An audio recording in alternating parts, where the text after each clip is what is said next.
To call this meeting to order, Oconee County Council meeting, February 4th, 2020. It is 6:01. We'll begin with public comment just as, so we're all clear. I just wanted to touch base on the code of ordinances that I left up there. Beside that, it talks about behavior during council meetings as well as talking loud, out of turn, and disrupting the meetings. We've had some issues on some of our recordings as well as we try to record stuff properly. So they're reviewed in the minutes with some dialect that we pick up from the audience. So I'd like to remind everybody that if you'd like to talk, you're more than welcome to step outside. But please don't disrupt the meeting as we move forward. Under public comment, Ms. Sandra Gray.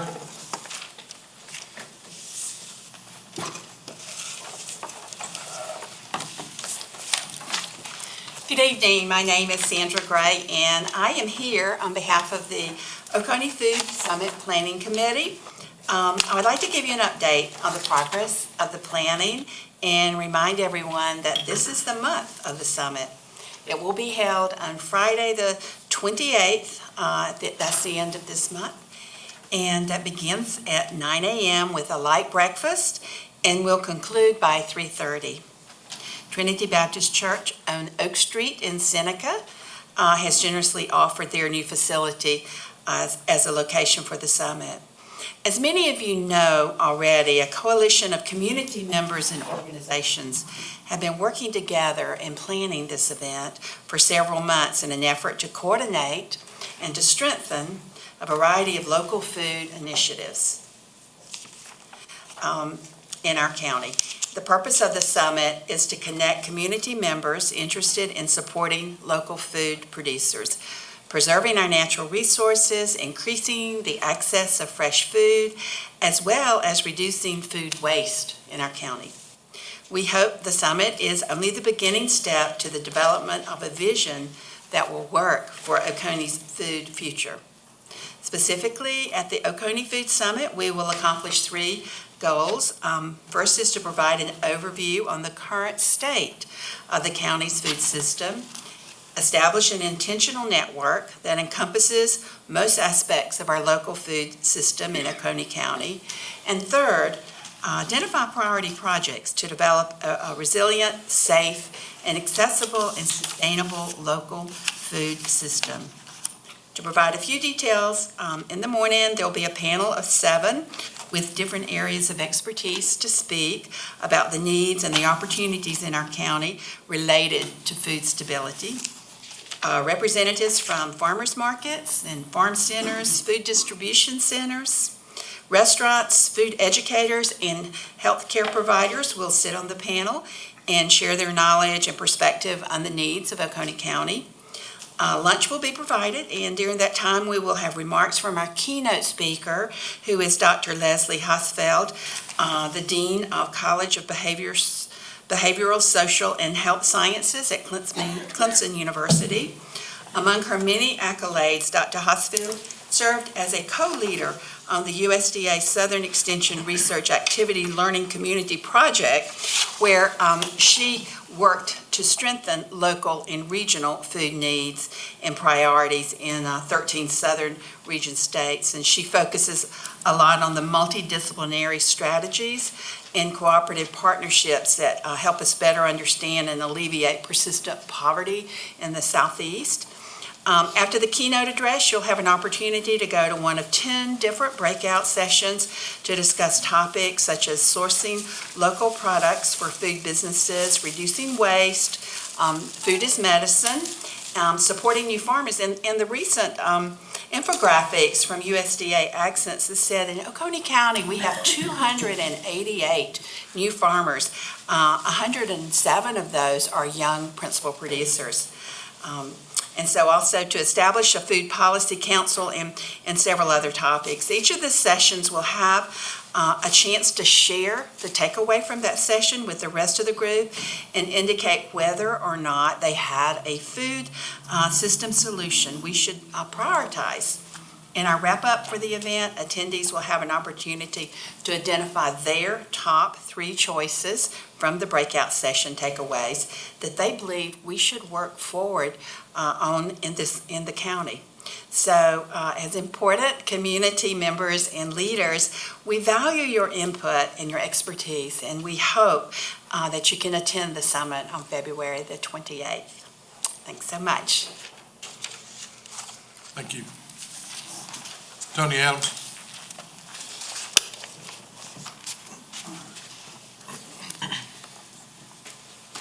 I'm Tony Adams. Mr. McCall, last meeting, you said that you and I could talk about economic development anytime I wanted to. So I'm back tonight to continue that conversation. Now, let's go back down to the Golden Corner Commerce Park a while. You remember a few years ago when a local business was expanding, and they offered to purchase 60 of those 322 acres to expand their business. And they offered our county almost a third of what our county had paid for those 322 acres in 2005. Now, what did you think when you found out about this and the fact that it had been concealed from you by our economic development people? The council had not been informed of it. Now, bearing that in the fact, does that not put the negotiation with Michelin Tire Company in question? Was there anything concealed about that or any misinformation? Was there any information concealed about other companies' interest in that property? And don't forget, this company that wanted to buy 60 acres, that left the county 242 acres to continue developing. Now that to me don't sound like a white elephant with pink polka dots. It sounds like a pretty good piece of property to me. Y'all did one right thing on that property so far, and that was authorize a spec building. That was never built.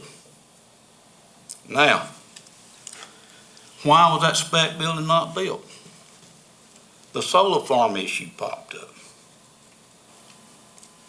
I'm hoping I'm wrong, but I'm very interested to find out the details of that solar farm and how it came about, what company sponsored this. I know you gotta be secretive about that, but I'm very interested in it. Because I know the Michelin negotiations stretched out for 3 years. Basically, when they fell through, the solar farm popped up and stretched it out another 3 years, 6 total years. If you go back to 2005 and look at that piece of property, it has not been promoted.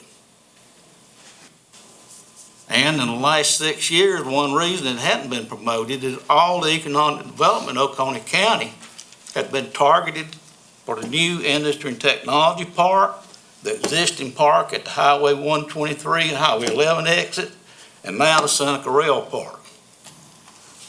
The Golden Corner Commerce Park was just shunted aside.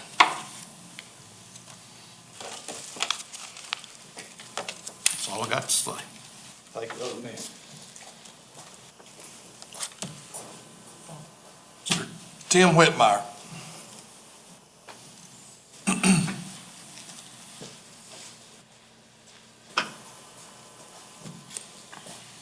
Tim Whitmire, living on Whitewater Lake in the Tomasa area. I've been calling the county since last year and this year to come take care of the roads. You got men in county trucks riding around the roads. If they don't know how to grade a road, it's pretty sad. They need to be doing something else. There used to be a guy a long time ago, I can't think of his name right now. He'd go around and check things.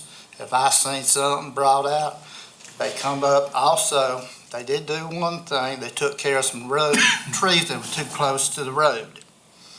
Took those down. Need to take some more down. And I called them, and they said they was going to come back. And that was last year. And I can't understand why they cannot go out there and take care of the road situation. Do we don't have money? Or we just got people out sightseeing? I tell you, I worked on a job with a man, Ralph Whitmire Construction. You didn't do your job, he was down the road. And also, another thing I look at is we're spending money over there on a 911, because there was county trucks, and I seen their equipment over there. New York, the New York State, is where that happened at. That's the wrong zip code. We don't need to worry about putting a monument in Oconee County. We need to be spending money in our area to take care of things. Not worry about something that they already got a place up there that people want to visit. And if you want to go online, I can go on my cell phone and I can Google it up and see anything I want to. And I guess that fellow talked about the economy and everything situated. If you're going to buy a piece of property, develop it or don't buy it. That's the only thing to do. We can keep that money in the till for other projects that need to be done. Thank you. Mr. Barnett?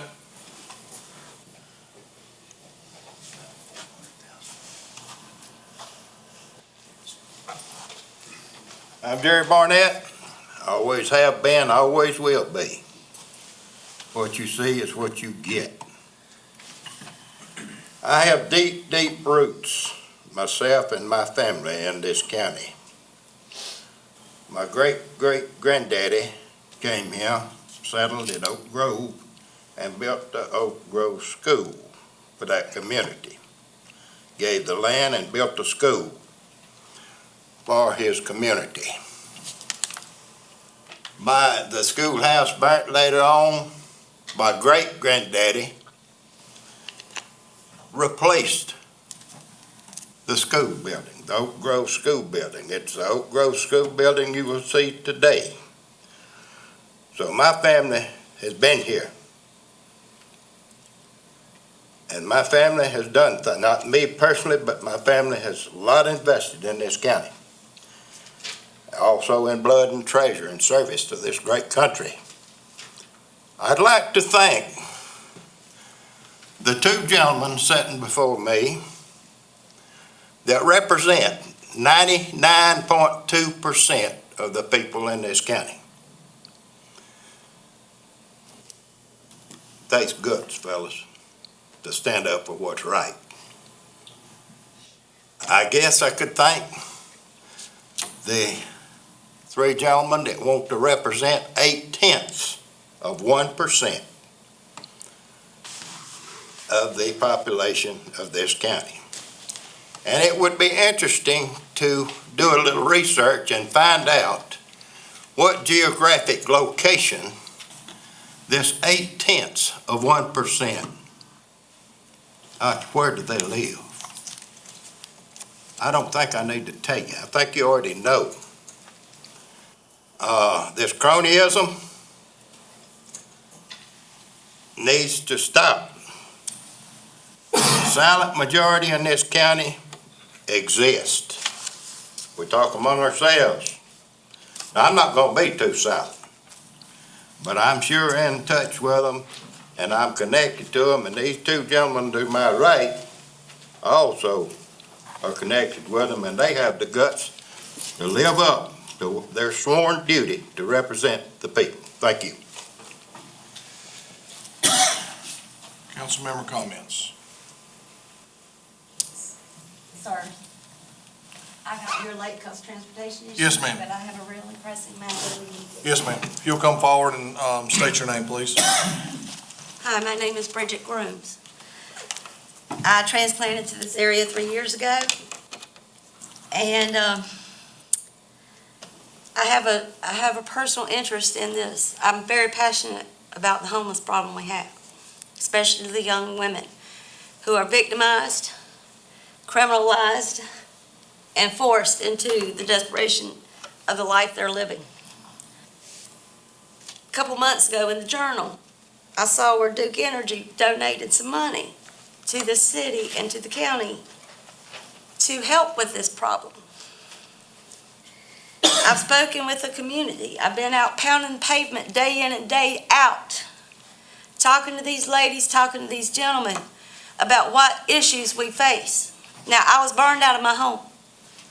That's how I got homeless.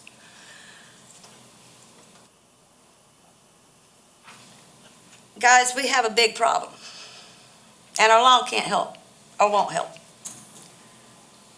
Every day I walk down the streets and I see these young ladies getting snatched up. There are ladies dying. There are ladies held captive. There are men that drive by every day soliciting those women who are already vulnerable. They have nowhere to go. I've spoken with members of several churches. They're willing to get on board with the coalition to help with this problem. But we need immediate assistance. There are at least 10 women out there right now who are victimized. They don't want that life. I'm out there a soldiering army for giving them hope and faith that their community loves them too. We need an immediate emergency shelter to bring these women out so that they don't have to worry about going back, so that they can heal, so that they can get better, become productive members of society. The young gentleman, the plan I have coincides with the comprehensive plan for development that has been amended a couple times, but is in place. Every goal I have for my foundation aligns with that. We want to build our community into a flagship for other communities to follow. We want to rid our streets of drugs, human trafficking, and we got hard work coming ahead of us. In order to reach our goals that set forth in those plans, we're going to have to reach out and grab those people up. We need training. We need those buildings that's everywhere. I think it's an old school building. Yep, I think I heard something about wanting to tear it down. It would be a perfect campus to put offices, homes, temporary shelters for families and individuals alike to come in off the streets and out the cold. Give them training. Give them counseling services. That's another problem we face. We have no transportation to the county offices that can help us, and I keep hearing that Walhalla don't want us here. Well, Walhalla's got a problem because we need this county seat to stand up and help us get on our feet so we can become productive members of society once again. I'm passionate about this. I see too many people dying in desperation because nobody is there to help them up. These young women, they want up. They want out of their lifestyles. Some of them were raised in it. Their parents did it. I'm sick of seeing people die. I'm sick of seeing the crime take over and kill us. It's time for us to stand up as a community. With this committee, law enforcement, all the judicial offices, all the churches, businesses alike, let's step up and help our community become the vision that we have in our plans. This is my family. I love my community, and I want to help make it better. Those buildings downtown, I got the labor force to help with that and the litter problem. I have ideas that we can do this. I would love to come on board and do that with you guys. We got to solve this issue fast. We need a house yesterday. Thank you so much for hearing me today. For further plans, I have them on a business plan all set out. I've done this before. Thank you. Thank you for If you'd like to leave your information, you can leave your information with our clerk to council as well. Okay. Thank you for speaking. Thank you. Anybody else from the floor? Council member comments?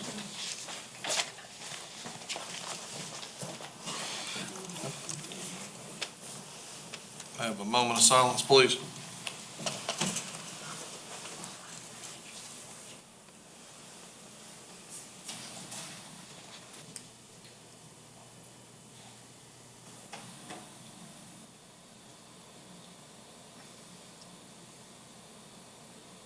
Thank you. Mr. Root? Yes, sir. Pray with me if you'd like to.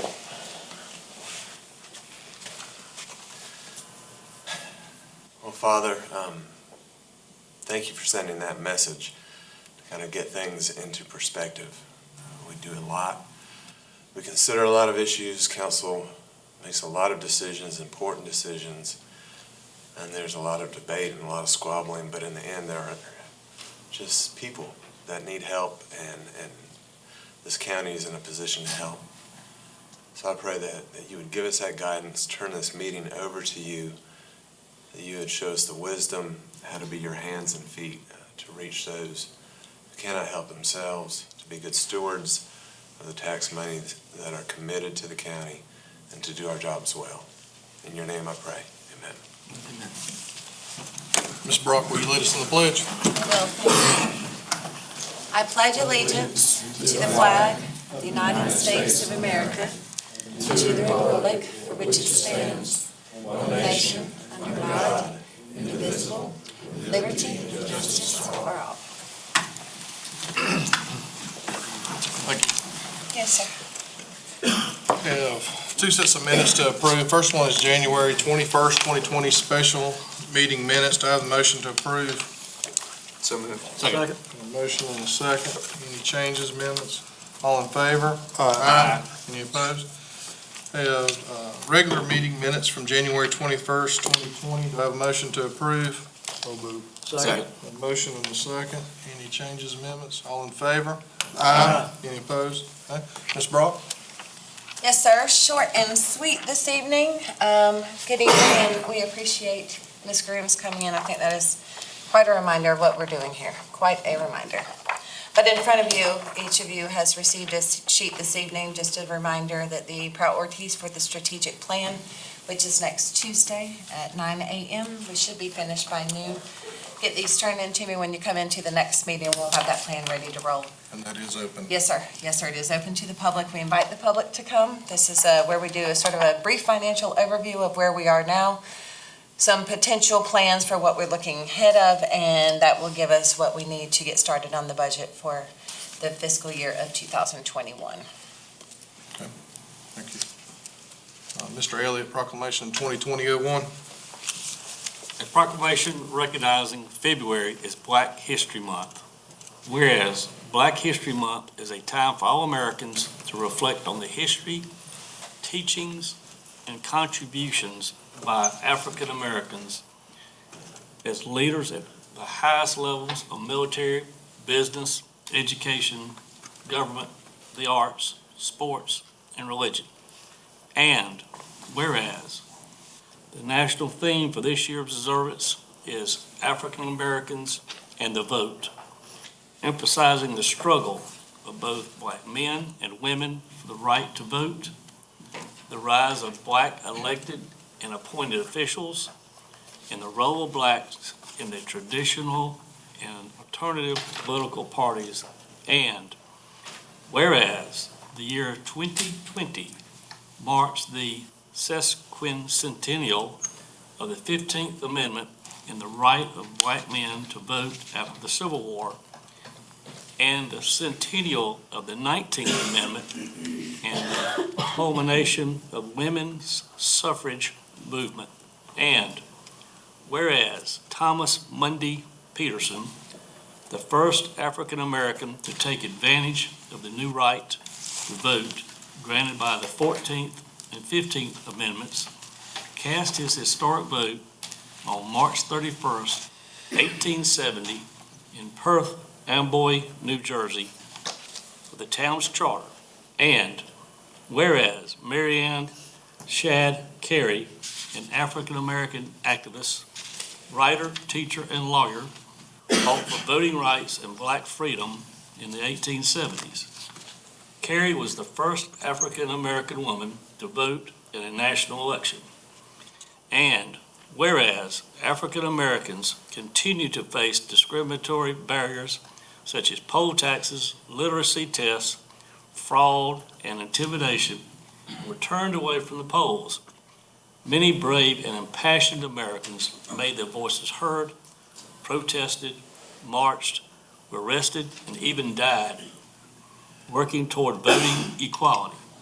And whereas in 1963 and 1964, Martin Luther King brought hundreds of black people to the courthouse in Selma, Alabama, to register to vote. When turned away, Dr. King organized and led protests that finally turned the tide of American political opinion. And whereas in 1965, the voting rights became law, prohibiting tactics designed to eradicate the African American vote and allowing for federal examiners to register voters. And now, therefore, we, the County Council, do hereby proclaim February 2020 as Black History Month in Oconee County, South Carolina, and urge all citizens to celebrate those who made great sacrifices and contributions within the Black voting rights movement and continue efforts to create a world that is more just, peaceful, and prosperous for all. Approved and adopted this 4th day of February 2020. Do we have a motion to approve? So moved. Second. We have a motion and a second. All in favor?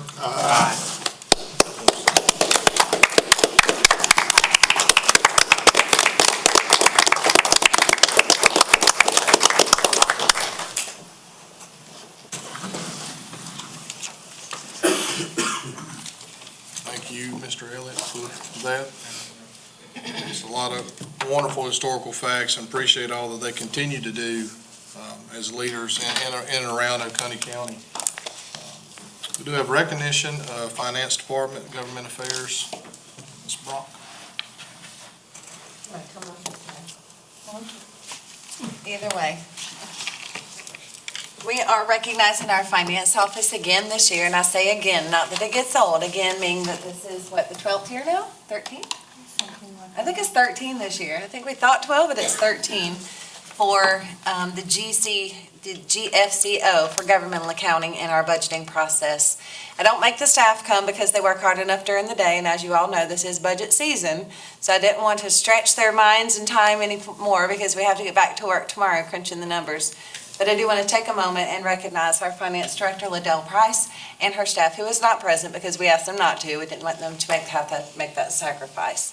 Just again, 13 years in excellence, and it's quite a track record for us, and we're proud of it.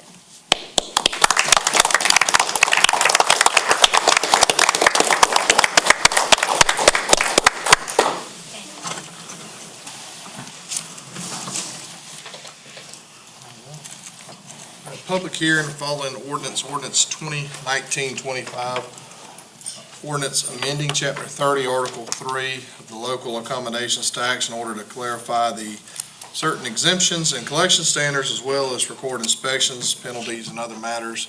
Well, no one has signed up for public hearing on ordinance 2019-25. If you'd like to come forward, you can. Any written comments can be delivered to Ms. Smith. Move to close public hearing on ordinance 2019-25. Open public hearing on ordinance 2019-26, ordinance to amend Chapter 6, Article 3 of the Oconee County Code of Ordinances in relation to the membership of the Oconee County Board of Building Code Appeals and other matters related. No one has signed up. Anyone that would like to come forward on public hearing ordinance 2019-26, you may come forward. Any written comments can be delivered to Ms. Smith. I'll move to close public hearing on ordinance 2019-26. We'll open public hearing ordinance 2019-27, ordinance authorizing the execution and delivery of the office lease agreement between Oconee County as lessor and Ely Abraham as lessee for certain rail property, including all improvements thereon located adjacent to Hangar E, Oconee County Regional Airport, 365 Airport Road, Seneca, South Carolina. No one has signed up for public hearing for ordinance 2019-27. If you'd like to come forward to speak on that, you may. All written comments can be delivered to clerk of council. I'll move to close public hearing on ordinance 2019-27 at this time. We'll move to third reading on ordinance 2019-25, which was the local accommodations tax. Do I have a motion to approve third reading? So moved. Second. Have a motion and a second. Any discussion? All in favor? Aye. Any opposed? We'll have third reading on ordinance 2019-26, which is the change of the Building Code Appeals Board. Do I have a motion to approve third reading? So moved. Second. A motion and a second. Any discussion? All in favor? Aye. We have third reading ordinance 2019-27, which is the leasing of real property on 365 Airport Road. Do I have a motion to approve? So moved. Second. A motion and a second. Any discussion? All in favor? Aye. Any opposed? Okay. Have second reading following ordinance 2020-04, ordinance authorizing the execution and delivery of a residential lease agreement between Oconee County as lessor and James Kent Crooks as lessee for certain real property, including all improvements thereon located at 207 Crooks Road, Seneca, South Carolina, and other matters related thereto. Do I have a motion to approve? Make a motion. Second. I have a motion and a second. Any discussion? All in favor? Aye. Any opposed? Okay. I have second reading on ordinance 2020-05, ordinance adopting the Oconee County 2020 Comprehensive Plan. Do I have a motion to approve? So moved. Second. I have a motion and a second. Any discussion? Yes, Mr. Yes, Mr. McCall. All right. Reading this thing was as bad as English 101. I read through the whole thing.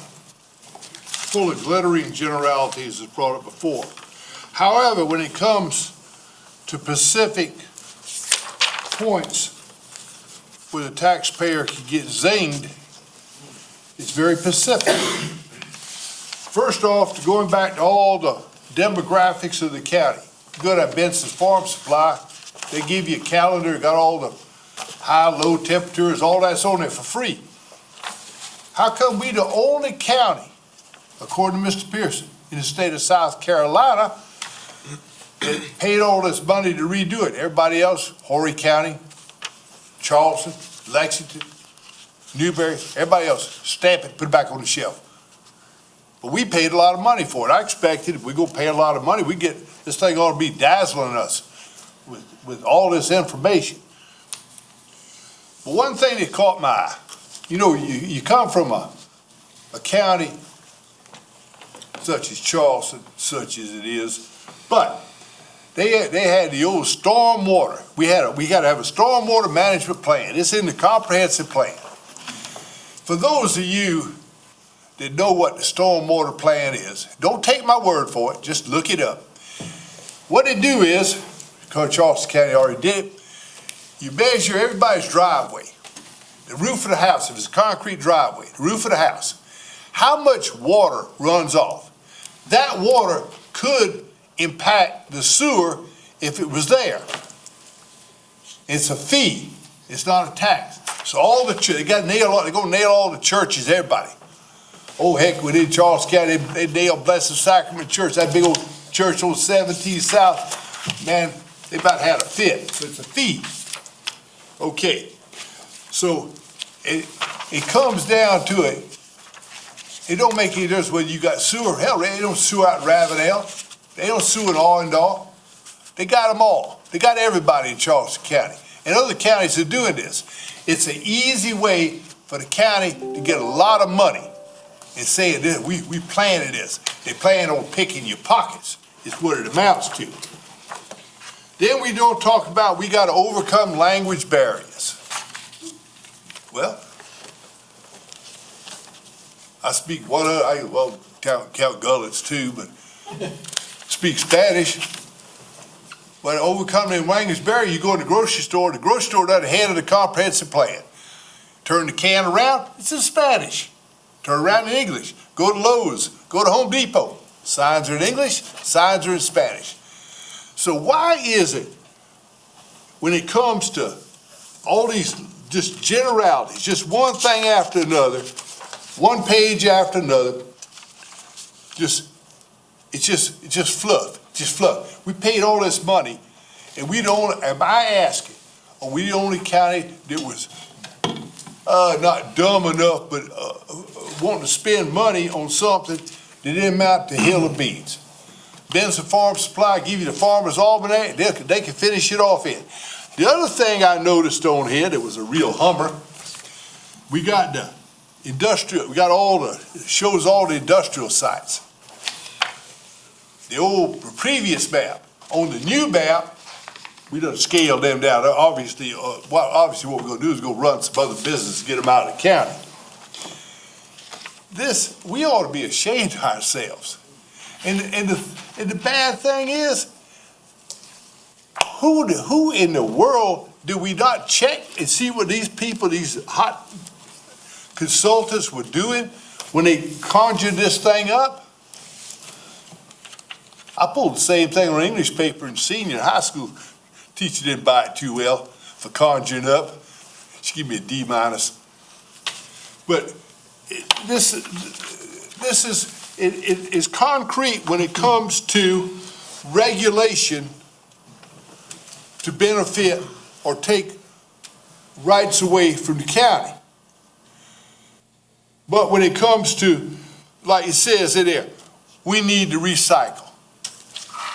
Recycle is a big problem we have. And on this plan, when it comes to the stormwater thing, we're gonna do it right away. We gotta get over the stormwater thing. But when it comes to recycle, we need to recycle. And we paid these people. I was disappointed. Not half as bad as my English teacher was disappointed in me. But anyway, it's just, we spend a lot of money and we get nothing for it. What was it, 80,000?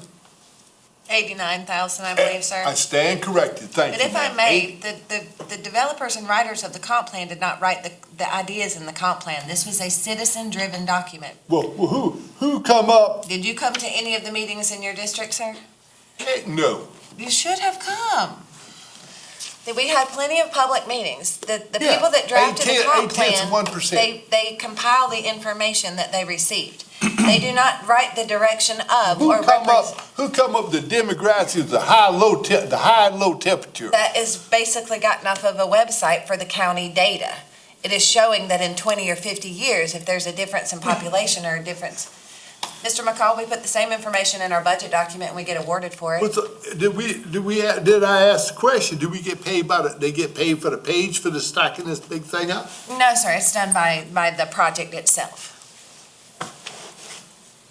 It's just a week. They did not write the ideas in the comp plan, is my point. I mean, what you're discussing here is our community's lack of ability to see the need of the government because we've done things quite well. So we think the stormwater plan was, and a few other things, regulating people's rights is apparently the top of the pile. So we're gonna come up with a stormwater plan. That's for the way the county to get a lot of money. I believe, sir, that may have been in response to some of the mudslides and road issues that we had last year, because that may have been something that was very fresh on someone's mind when they came to a public meeting to discuss what was bothering them the most about their community.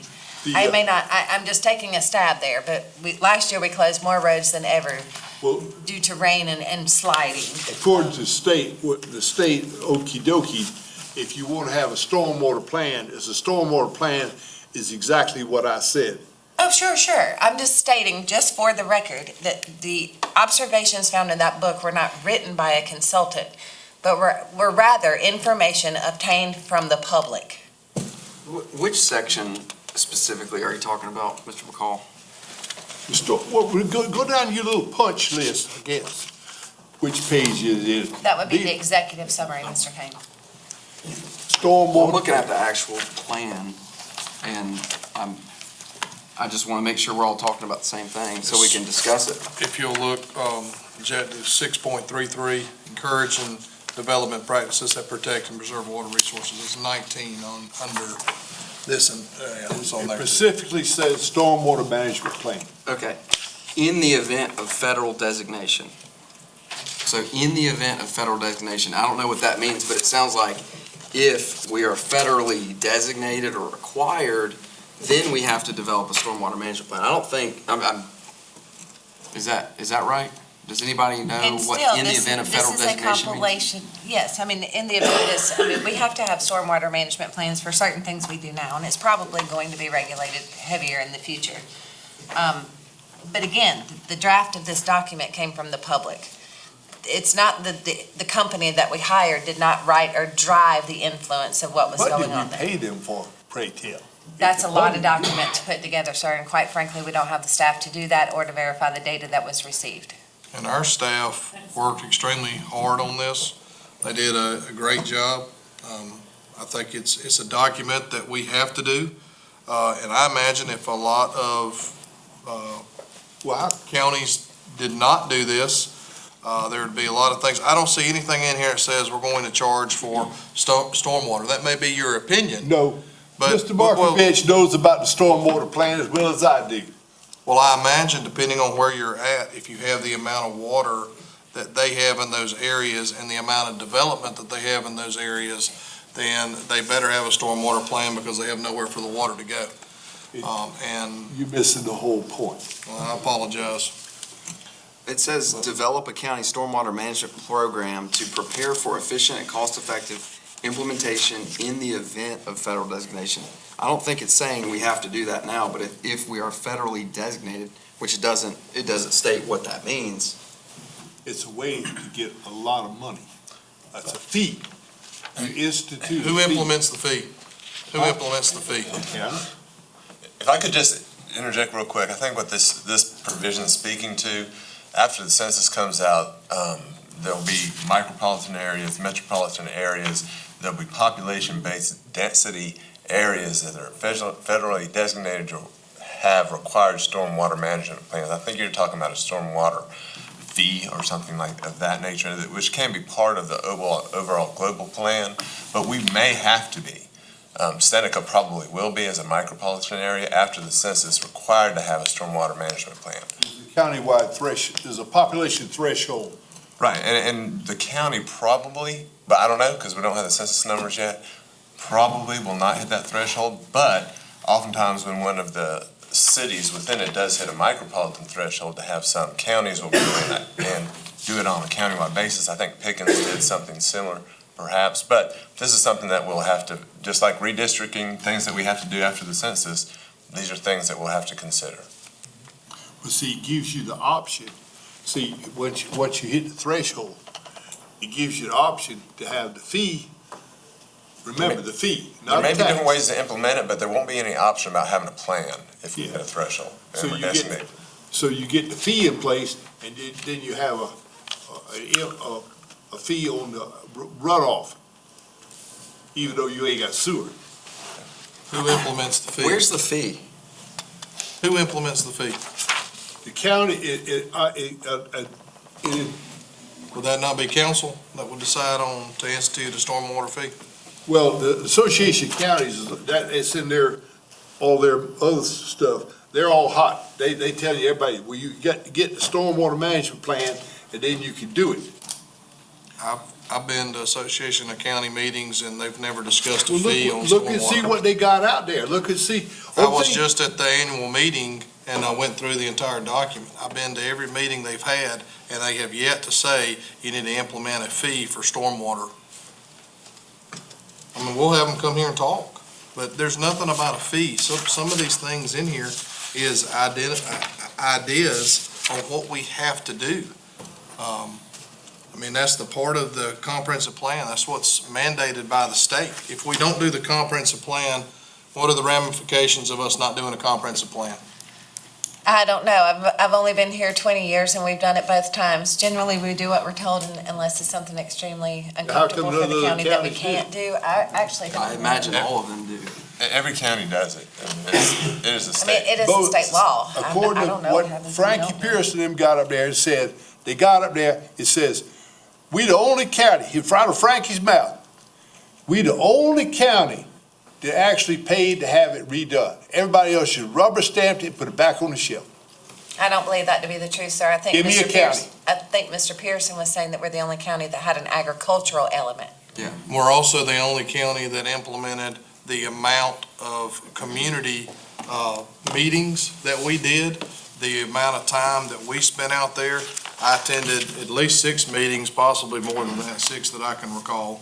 Our staff attended every single one of those. That's 12 months, 49 meetings, 500 attendees, 600 written comments, 1,100 surveys. I agree, I'd like to see 77,000 surveys from every single household. I'd like to see 100% of voters turn out to vote for an election, no matter who they're voting for. But unfortunately, we did everything that we can, more than any other council, more than any other planning department's ever done, to reach out and touch base with people. And we had, I think every council person up here, maybe, I guess besides you, since you said you didn't go, attended meetings and put our input into these things. I know Mr. Barnett attended almost every single one of them. So, I mean, you probably get the award for attending the most of them, to make sure that you got heard. And I think that's what the important thing is. That's what we wanted to do, is we wanted to hear our citizens. I do know a lot of counties exactly what you're talking about, Mr. McCall, that, hey, we updated it, see you later, bye. But that was not the choice that wasn't my choice. My choice was to do exactly what we did. I think our staff did a good job. I think they worked to the best of their ability with, I believe it was Alta, if I'm not mistaken, that was the group. But I know our staff put in extra time. I know Mr. Chapman put his heart and soul on. The planning commission had this in front of them, and did a great job on it. So, I mean, I don't think it's gonna be some novel that's gonna win an award, but it's the best comprehensive plan I've ever seen this county produce. Didn't you also say you go to all the Association of Counties meetings? In the Association of Counties, this is a point of record, has opposed every attempt by the legislature for property, for the takings bill. If you zoned the property, then you had to pay you if it was up before. Charles Association of Counties with their little newspaper opposed this. Anytime the legislature comes up with something to benefit the citizens, Association of Counties is against it. When it comes up to a thing to stick it to the taxpayer, the Association of Counties is all for it. The title of the Association of Counties should be, let us how to squeeze the people that put you in office. I disagree 100% with what you're saying, Why Mr. do you- McCall. I happen to serve on the board of the associations and of counties. And the goal of the Association of Counties is to provide the best return to its members on their investment, which happens to be the counties, which happen to serve the taxpayer. And I think between best practices, educational classes that I know almost all the members up here, I don't know if you've been in any classes, Mr. McCall, but in an effort to increase our knowledge and ability to try to get the best bang for the buck for the taxpayer and implementing policies that provide good governance. I've spent a lot of time in these classes, and I've learned a lot of things, and I've met some good people that I can pick up the phone and call and say, hey, what do you think about this? Or have y'all tried this in your county? And so it provides quite a value to the counties, not just in educational components, but also workers' compensation, mutual insurance, a competitor with the fund that we pay into for our insurance reserve fund. They provide a competitor for that. Local government fund. They have lobbied successfully to increase a local government fund, and this took many years. But finally, we're able to get some traction on that and increase the funding back to just closer to where it should be. It's still not at full funding. I disagree that they're trying to. Oconee County is very fortunate when compared to the rest of the counties in the state. A lot of them are up against their millage cap. They can't raise taxes anymore, but they're being asked by the legislature to fund things that they simply cannot raise the revenue to do. Or to fund rather. So we're very fortunate. We have the third lowest property tax rate in the state, and when you compare the full burden, between local option sales tax or other, pennies for progress. We don't have any of those. We don't have any local option sales tax. So I would argue that we have the lowest tax burden of local government in the state of South Carolina.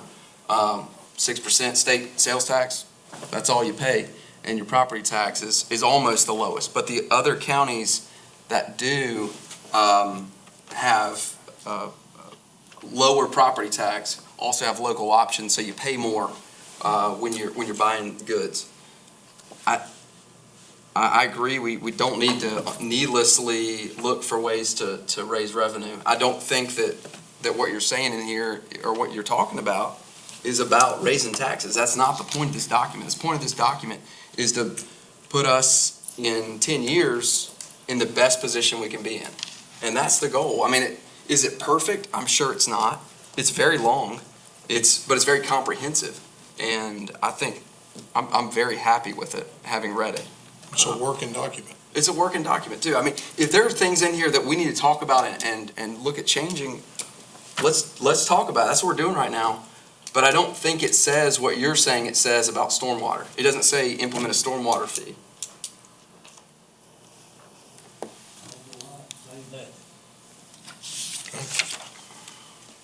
All right. We have a motion and a second. Any other discussion? All in favor of the comprehensive plan? Aye. Any opposed? Aye. All right. Ordinance 2020-06, second reading, ordinance authorizing the execution and delivery of a fee in lieu agreement by and between South Carolina and Project Aztec, providing for payment of fee in lieu of taxes and the issuance of special source revenue credits, authorizing the conveyance of certain real property and other matters related thereto. Do I have a motion to approve second reading? So moved. Second. A motion is second. Mr. Any Chairman? discussion? Yes, If I Mr. could. Reed, please. Could someone make a motion to adopt the revised caption? All it does is put what's authorized in the merit form and add the multi-county industrial park to the caption. So moved. Do I have a second? Second. And that revised caption, just so we're clear. Thank you, Mr. Reed. Ordinance authorizing, one, the execution and delivery of fee agreement by and between Oconee County, South Carolina, and Project Aztec, providing a payment of fee in lieu of taxes. Two, the issuance of a special source revenue credits. Three, the issuance and delivery of a multi-county industrial park agreement with Pickens County.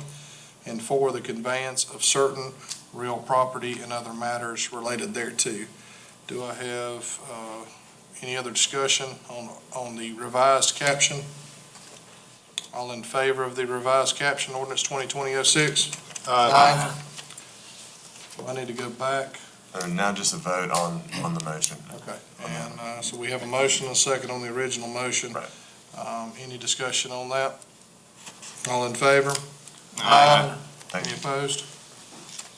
No. We have no first readings, no first and final readings. Discussion regarding action items, council discussion and consideration, building construction. Mr. McCall, I'll let you have the floor. All right. I hate to repeat myself, but I'm going to have to. For the benefit of everybody in the audience, we got a big health department building down there. It says health department. We got all these citizens. This is the people that put us in office. The guys, everybody voted. They're the bosses. I'm going to start off with a need for working with Joseph Sullivan. They got a great team. At Clemson University, Joseph Sullivan has changed their mission statement to provide outreach healthcare. They're not just Oconee County. It's a statewide thing. Okay, start with, got 7,000 veterans. If I get sick, got a cold, whatever, I call down, my nearest thing is Anderson. That's the clinic. Take me 30 days to get an appointment. They ain't dragging their feet. They're just overwhelmed. All right, let's move on. We got the sheriff deputies. Guy gets on with the sheriff's department, age 21. 25 years later, he retires, age 46. He get no health coverage. we leaves. We got deputies working, trying to work as long as they can to keep the health insurance. Then we got all the mill workers. We got West Point Stevens and Avondale. When the mills closed or went out of business, their assets go up through the bankruptcy judge, go up for sale. Now, there's nothing illegal about what I'm gonna tell you. It's perfectly legal.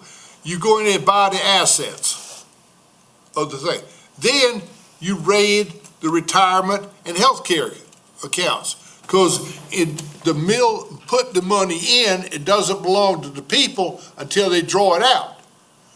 So it's legal to take the money because you bought the assets of the defunct company. The other thing we have, so we got that group of people.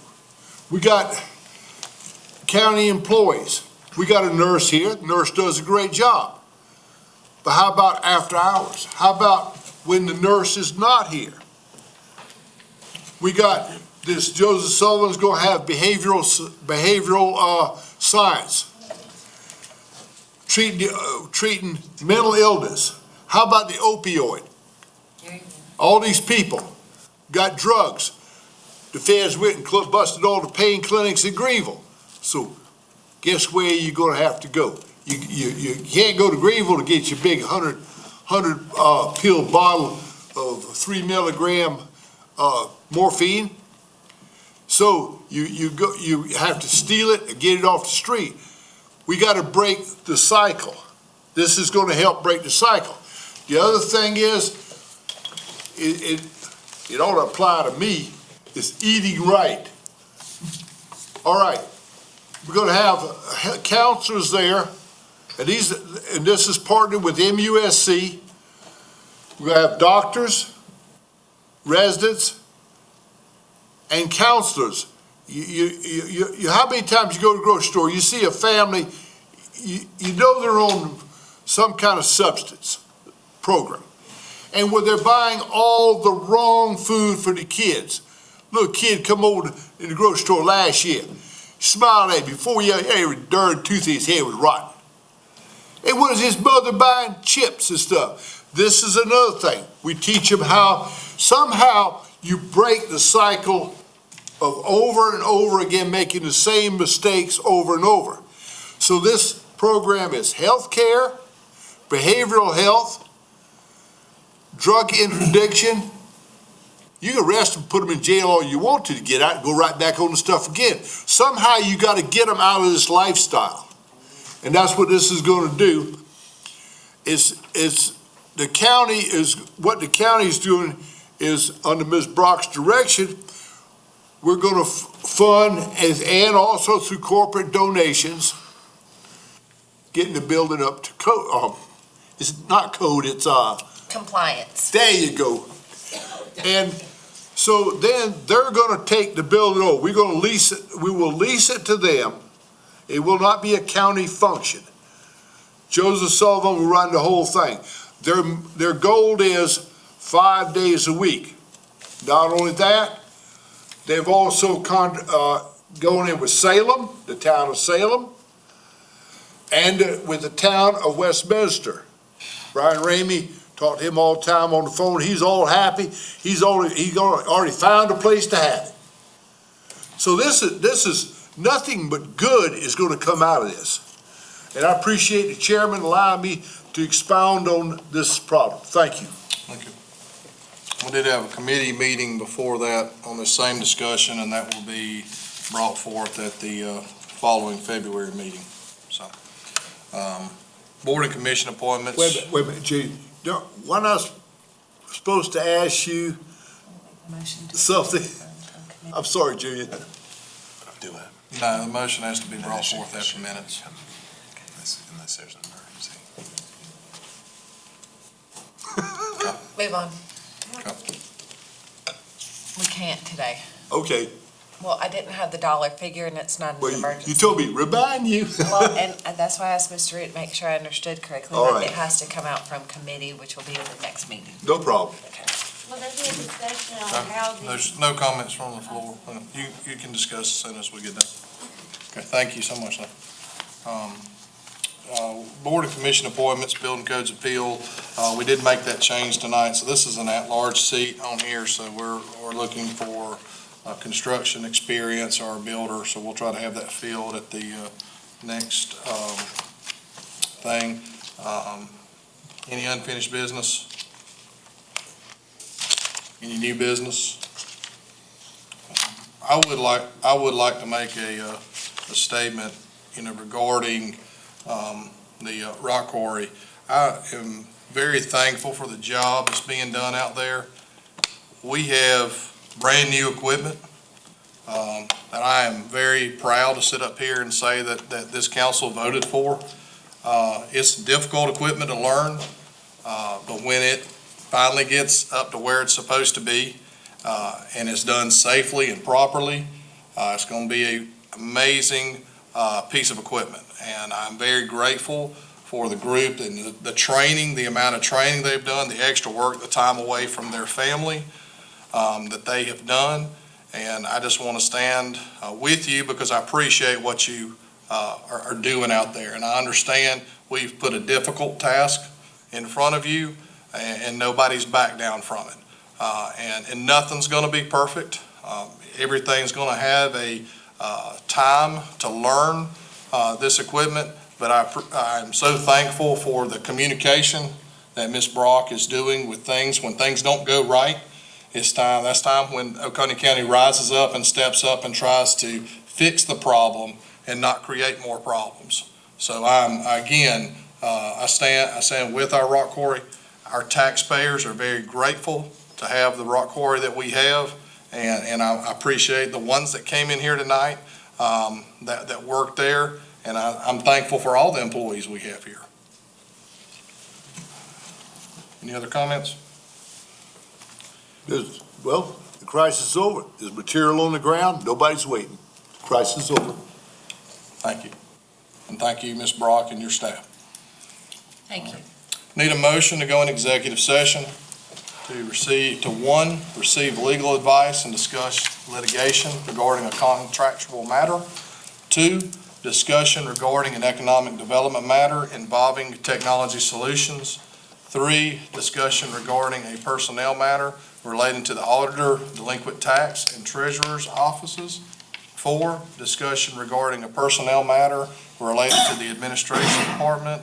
And 5, receive legal advice and discuss potential contractual dispute. Do we have a motion to enter into executive session?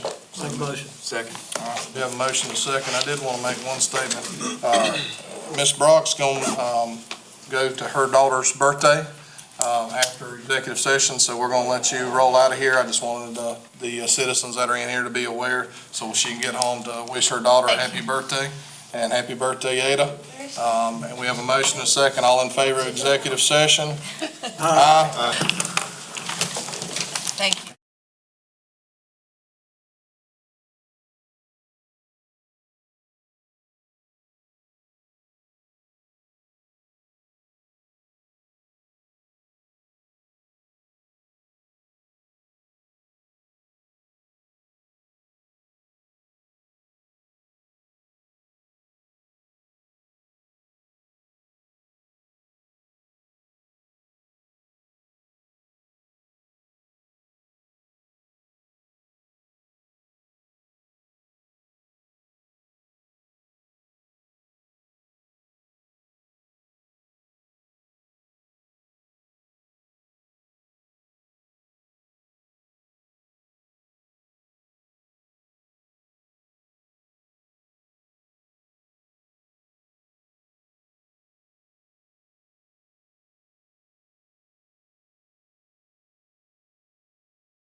Reconvene. So moved. Second.